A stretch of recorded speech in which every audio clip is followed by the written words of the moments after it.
మూసీ నది అభివృద్ధి ప్రాజెక్టుకు సంబంధించి పలు అంశాలపై మాజీ మంత్రి కేటీఆర్ అసెంబ్లీలో కాంగ్రెస్ ప్రభుత్వాన్ని నిలదీశారు. ప్రత్యేకంగా డిపిఆర్ తయారీ విధానం, ఇండ్ల కూల్చివేతలు, భూసేకరణ ప్రక్రియ, ప్రాజెక్టు వ్యయం పెంపు వంటి అంశాలపై స్పష్టత ఇవ్వాలని డిమాండ్ చేశారు. అదేవిధంగా ప్రాజెక్టుకు సంబంధించి ప్రభుత్వం ఇస్తున్న విభిన్న ప్రకటనలపైన కూడా ఆయన ప్రశ్నలు లేవనెత్తారు.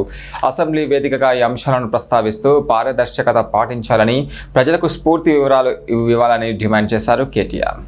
జనవరి 2026లో మనకు ఈ సంవత్సరంలో జరిగిన జనవరి నెలలో జరిగిన అసెంబ్లీ సమావేశాలలో గౌరవ సభ్యులు ప్రశ్నించారు. అధ్యక్ష, మూసీకి సంబంధించి ఆనాడు కొంతమంది మిత్రులు కాంగ్రెస్ శాసనసభ్యులే ప్రశ్న వేస్తే ఆ రోజు మంత్రి గారు ఇచ్చిన సమాధానం నా దగ్గర ఉంది. అందులో మంత్రి గారు ఏం చెప్తారంటే, అధ్యక్ష, ఈ డిపిఆర్ ప్రిపరేషన్కే ఒక మెయిన్ హార్ట్ అనే కంపెనీకి ఇచ్చినాం. ఆ కంపెనీ గురించి కూడా నేను ఒక నిమిషం చెప్తా సార్. అది పాకిస్తాన్లో బ్యాన్ చేసిండ్రు కంపెనీని, సింగపూర్లో బ్యాన్ చేసిండ్రు, అట్లాంటి కంపెనీకి ఇచ్చిండ్రు. సరే, వాళ్ళ మీద కేసులు ఉన్నాయి, అది కూడా మంత్రి గారు చెప్పాలా? ఓకే. అందులో ఏం చెప్పారంటే అధ్యక్ష, ఆ రోజు శాసనసభకి ఇచ్చిన సమాధానంలో గౌరవ మంత్రి గారు డిపిఆర్ ప్రిపరేషన్కే 18 నెలలు పడుతుంది అని ఈ సంవత్సరం జనవరి నెలలో మంత్రి గారు చెప్పారు. మరి డిపిఆర్ ప్రిపరేషన్కి 18 నెలలు పట్టే మాట నిజమే అయితే మళ్ళీ ఈరోజు మార్చిలో ఉన్నాం అధ్యక్ష. అంటే మంత్రి గారు సమాధానం చెప్పి 2 నెలలు కూడా కాలే. మరి ఇప్పుడు అకస్మాత్తుగా డిపిఆర్ ఎక్కడి నుంచి వచ్చింది? మంత్రి గారు దయచేసి అది ఉంటే కనుక మీ దగ్గర నిజంగానే కాపీ ఉంటే, మరి 18 నెలల్లో అంటే అద్భుతమైన వేగం అది. మరి ఇంత మెరుపు వేగంతో గవర్నమెంట్ పనిచేస్తుంటే మేము కూడా అభినందనలు చెప్పాలి. కాబట్టి డిపిఆర్ 18 నెలల్లో తయారవుతుందని చెప్పి 2 నెలల్లో చేసిన ఈ చమత్కారం ఏదైతే ఉందో ఆ డిపిఆర్ దయచేసి సభ ముందు పెట్టాలి, సభ్యుల ముందు పెట్టాలనేది ఫస్ట్ డిమాండ్ సార్. ఎందుకంటే ఇది ప్రభుత్వం ఇచ్చిన సమాధానం అధ్యక్ష. రెండవది అధ్యక్ష, నేను చూశాను మంత్రి గారు సభ వెలుపల చెప్పారు అధ్యక్ష. ఏం చెప్పారు? లాస్ట్ టైం హౌస్లోనే చెప్పినట్టున్నారు, అది కూడా ఇక్కడ చెప్పారు అధ్యక్ష, హౌస్లోనే చెప్పారు. అది కూడా గౌరవ మంత్రి శ్రీధర్ బాబు గారే చెప్పారు. ఇన్ ప్రిన్సిపల్ ఏడీబీ అనేది మూసీ ప్రాజెక్ట్ కోసం లోన్ మంజూరు చేసింది అని మంత్రి గారు ఇచ్చిన స్టేట్మెంట్ శాసనసభలో ఇచ్చారు అధ్యక్ష.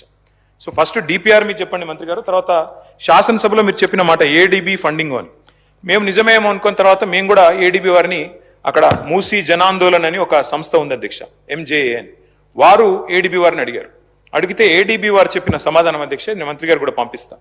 వారు ఏం చెప్పారంటే, జనవరి 23 నాడు ఏడీబీ ఇచ్చిన సమాధానం అధ్యక్ష. ఏం చెప్పారు? No ADB financing approved and no DPR submitted by ఎంఆర్డిసిఎల్.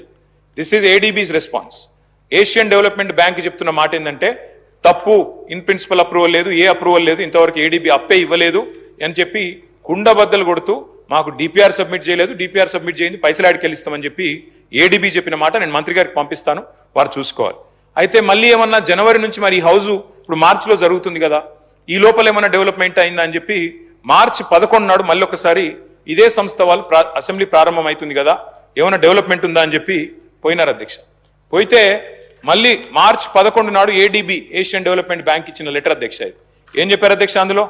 Status remains unchanged since our meeting with your group on 23rd జనవరి. అంటే 23rd జనవరి ఏ మాట అయితే చెప్పారో, ఏ లోను మంజూరు చేయలేదు, మాకు ఏ డిపిఆర్ గవర్నమెంట్ సబ్మిట్ చేయలేదనే మాట, దాని ప్రకారమే ఏడీబీ మళ్ళొక్కసారి ఈ నెల 11వ తారీఖు నాడు స్పష్టంగా ఉత్తరం రాసింది. ఇది కూడా నేను మంత్రి గారికి పంపుతున్నా.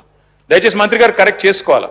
Because either you are misleading the house are misleading the people are you are being misled by your office.